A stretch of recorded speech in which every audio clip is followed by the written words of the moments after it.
Ladies, gentlemen, and esteemed Wall Street aficionados, I stand before you to distill the essence of what could arguably be considered one of the finest compendiums of business narratives, John Brooks' Business Adventures, 12 Classic Tales from the World of Wall Street. This book, which Bill Gates has touted as his favorite business book, offers an evergreen look at the intricacies of corporate America. I shall endeavor to do it justice with a dash of wit and a pinch of insight. Now let's delve into the top 10 revelations from this masterpiece of business lore. 1. The Fluctuations of the Market, a tale of Ford's Edsel. The debut of Ford's Edsel was supposed to be a spectacle, heralding a new era for automobiles. Instead, it became a case study in marketing myopia and consumer indifference. From the botched E-Day launch to the vehicle's peculiar name, the Edsel is a reminder to us all that even behemoth corporations can misinterpret market demand. The lesson here is that companies should never assume they know what the customer wants without asking, or indeed that they could convince customers to want something they clearly do not. The Edsel serves as a cautionary tale that market research and humility go hand in hand. 2. The turbulence of Texas Gulf sulfur. When Texas Gulf Sulfur discovered a bountiful mineral deposit in Ontario, it kicked off a maelstrom of insider trading that would end in the courts. This is a yarn fraught with intrigue, where whispers in the dark could turn to fortunes by the light of day. Yet, it teaches us that insider trading not only undermines the fairness of the markets, but also the very integrity of those who dabble in its murky waters. The takeaway here is that the short-term gains from insider advantages are never worth the long-term costs. 3. The federal income tax, a story of its own.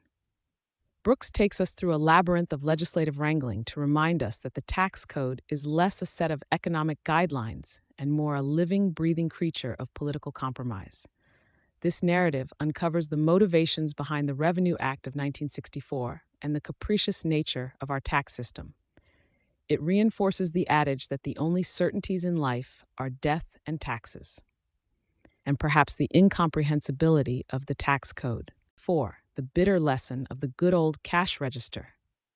In a dramatic retelling of the battle for control of the National Cash Register, NCR, we learn that innovations sidelined by overzealous protectionism can spell doom for a thriving company. The ousting of Thomas Watson Sr., the future IBM patriarch, exemplifies the short-sightedness of NCR's leadership.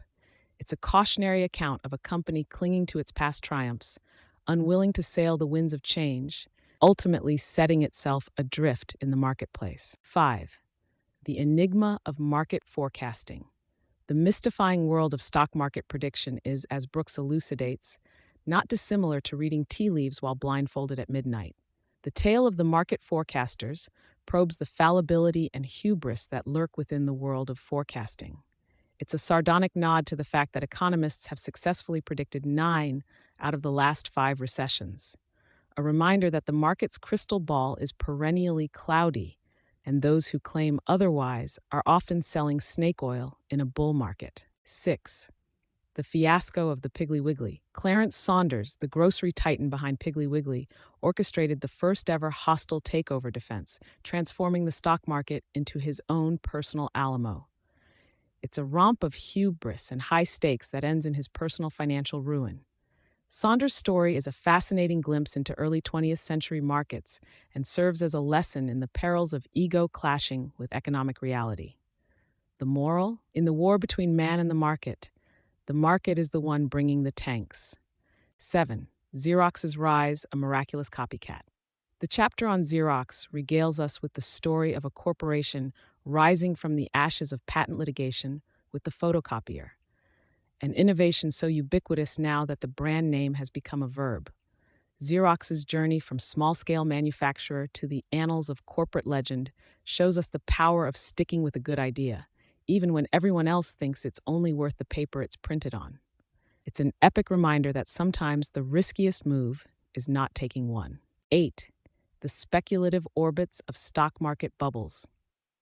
Through the retelling of the British stagging of stocks, we're given a first-class ticket to observe the frothy excess of speculative bubbles. Much like watching the childhood joy of blowing bubbles turn into a frenzied bubblegum bubble contest, Brooks provides a masterclass on the cyclical nature of market frenzies. History shows that every so often, investors collectively decide that gravity is a state of mind until the market reminds them it isn't. 9. The dissection of the income statement. Brooks peels back the layers of corporate narrative through the income statement, unveiling the art more than the science behind the numbers. He reveals that financial statements are as much about storytelling as they are about accounting. The moral here? While an income statement purports to be a clear window into the health of a company, it can often be more of a painting, masterfully composed to show a company in its best light. 10. The unpredictable voyage of the Federal Reserve. Finally, the elusive quest of the Federal Reserve to fine-tune the American economy is analogous to captaining a ship through a storm with a crew offering contradictory advice. The Fed's role, attempting to balance unemployment and inflation, stands as a testament to the act of economic tightrope walking at a governmental level. If there's one thing Brooks makes clear about economic policy, it's that for every action, there's an equal and opposite critic.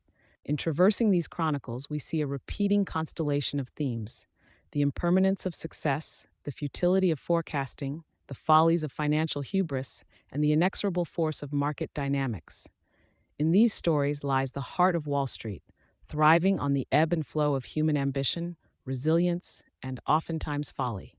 Business Adventures is not merely a book, but a map to the hidden psyche of the market itself, peppered with intrigue, drama, and a touch of wisdom in hindsight.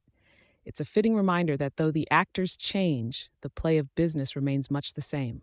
Now, as we leave behind the hallowed pages of John Brooks' masterpiece and return to our own adventures, let us do so with a newfound respect for the market's fables and a watchful eye for its next act.